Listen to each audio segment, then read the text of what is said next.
ಸ್ನೇಹಿತರೆ ಎಲ್ಲರಿಗೂ ನಮಸ್ಕಾರ. ಎಲ್ಲರೂ ಹೇಗಿದ್ದೀರಾ? ಇತ್ತೀಚಿನ ದಿನಗಳಲ್ಲಿ ಪ್ರತಿಯೊಬ್ಬರಿಗೂ ಸಹಿತ ಸರ್ಕಾರದಿಂದ ಒಂದಲ್ಲ ಒಂದು ಯೋಜನೆಯ ಲಾಭ ಸಿಗುತ್ತಿದೆ. ಈಗ ನೀವೇ ಹೇಳಿ ನೋಡೋಣ. ಎಲ್ಲ ಮಹಿಳೆಯರಿಗೆ ಪ್ರತಿ ತಿಂಗಳು ಗೃಹಲಕ್ಷ್ಮಿ ಯೋಜನೆಯ ಹಣ ಜಮಾ ಆಗುತ್ತಿದೆ.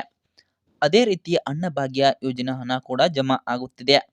ಹಾಗೂ ಮಹಿಳೆಯರು ಶಕ್ತಿ ಯೋಜನೆಯ ಮೂಲಕ ಉಚಿತವಾಗಿ ಬಸ್ಸುಗಳಲ್ಲಿ ಪ್ರಯಾಣಿಸಬಹುದಾಗಿದೆ. ಇನ್ನು ವಿದ್ಯಾರ್ಥಿಗಳಿಗೆ ಸಂಬಂಧಿಸಿದಂತೆ ಡಿಗ್ರಿ ಮುಗಿಸಿದ ನಿರುದ್ಯೋಗಿ ಪದವೀಧರರಿಗೆ ಪ್ರತಿ ತಿಂಗಳು ಸರ್ಕಾರದ ಕಡೆಯಿಂದ 3,000 ಹಣ ಸಿಗುತ್ತಿದೆ. ಇನ್ನು ಡಿಪ್ಲೊಮಾ ಮಾಡಿದರೆ 1,500 ಪ್ರತಿ ತಿಂಗಳು ಜಮಾ ಆಗುತ್ತಿದೆ. ಇನ್ನು ರೈತರಿಗೆ ನೋಡುವುದಾದರೆ ಪ್ರತಿ 4 ತಿಂಗಳಿಗೊಮ್ಮೆ PM ಕಿಸಾನ್ ಯೋಜನೆ 2,000 ರೂಪಾಯಿ ಹಣ ಜಮಾ ಆಗುತ್ತಿದೆ. ಅದೇ ರೀತಿ ಬೆಳೆ ಪರಿಹಾರ ಹಣ ಕೂಡ ಜಮಾ ಆಗುತ್ತಿದೆ. ಸ್ನೇಹಿತರೆ, ನೀವು ನೋಡಬಹುದು, ಬೆಳೆ ಹಾನಿ ಪರಿಹಾರ ಹಣ ಕೆಲವರಿಗೆ ಹೆಚ್ಚು ಬರಬಹುದು, ಕೆಲವರಿಗೆ ಕಡಿಮೆ ಬರಬಹುದು, ಸ್ವಲ್ಪ ಬರುವುದು ತಡವಾಗಬಹುದು.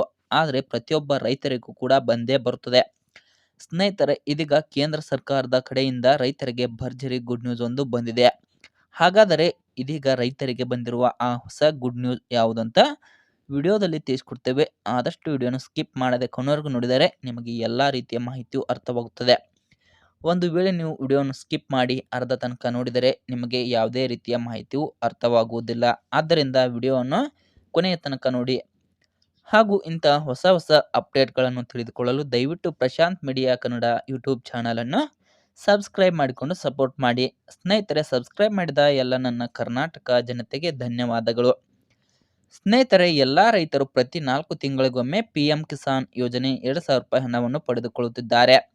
PM ಕಿಸಾನ್ ಯೋಜನೆಯನ್ನು ನರೇಂದ್ರ ಮೋದಿಜಿ ಅವರು ರೈತರ ಸಲುವಾಗಿ ಜಾರಿಗೆ ತಂದಿದ್ದಾರೆ.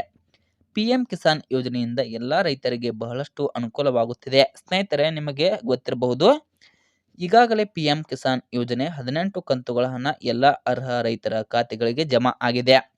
ಪ್ರತಿಯೊಬ್ಬ ರೈತರಿಗೂ ಕೂಡ ಜಮಾ ಆಗಿದೆ. ಪ್ರತಿ 4 ತಿಂಗಳಿಗೊಮ್ಮೆ 2,000 ರೂಪಾಯಿ ಅಂದರೆ ಟೋಟಲ್ ಆಗಿ 18 ಕಂತುಗಳು ಅಂದರೆ 36,000 ರೂಪಾಯಿ ಹಣ ಎಲ್ಲ ರೈತರ ಬ್ಯಾಂಕ್ ಖಾತೆಗಳಿಗೆ ಜಮಾ ಆಗಿದೆ.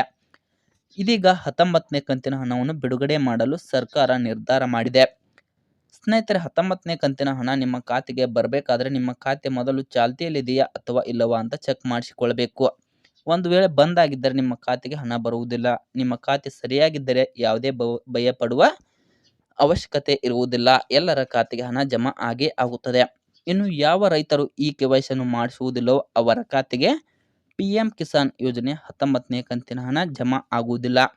ಕೆಲವು ರೈತರು ನಮಗೆ ಕಮೆಂಟ್ ಮಾಡಿದ್ರು, ನಮಗೆ ಇನ್ನೂ 18ನೇ ಕಂತಿನ ಹಣ ಬಂದು ಜಮಾ ಆಗಿಲ್ಲ ಅಂತ. ಅದಕ್ಕೆ ಕಾರಣ ಇದಾಗಿರಬಹುದು. ನೀವು ಈ KYC ಮಾಡಿಸದಿದ್ದರೆ ಈಗ ಬಿಡುವ 19ನೇ ಕಂತಿನ ಹಣ ಕೂಡ ಜಮಾ ಆಗದೇ ಇರಬಹುದು. ನಾಳೆಗೆ ಕೆಲವು ಜಿಲ್ಲೆಯ ರೈತರಿಗೆ 19ನೇ ಕಂತಿನ ಹಣವನ್ನು ಜಮಾ ಮಾಡುವವರಿದ್ದಾರೆ. ನಿಮಗೆ ಹಣ ಬಂದು ಜಮಾ ಆದರೆ ಹಣ ಜಮಾ ಆಗಿದೆ ಅಂತ ಕಮೆಂಟ್ ಮಾಡಿ ತಿಳಿಸಿ. ಸ್ನೇಹಿತರೆ, ಈ ಮಾಹಿತಿಯು ನಿಮಗೆ ಇಷ್ಟವಾಗಿದ್ದರೆ ಈ ವಿಡಿಯೋಗೊಂದು ಲೈಕ್ ಮಾಡಿ. ಇಂತಹ ಮತ್ತಷ್ಟು ಅಪ್ಡೇಟ್ಗಳಿಗಾಗಿ ದಯವಿಟ್ಟು ಪ್ರಶಾಂತ್ ಮೀಡಿಯಾ ಕನ್ನಡ ಯೂಟ್ಯೂಬ್ ಚಾನಲನ್ನು ಸಬ್ಸ್ಕ್ರೈಬ್ ಮಾಡಿಕೊಂಡು ಸಪೋರ್ಟ್ ಮಾಡಿ. ಮತ್ತೆ ಮುಂದಿನ ವಿಡಿಯೋದಲ್ಲಿ ಸಿಗೋಣ. ಧನ್ಯವಾದಗಳು.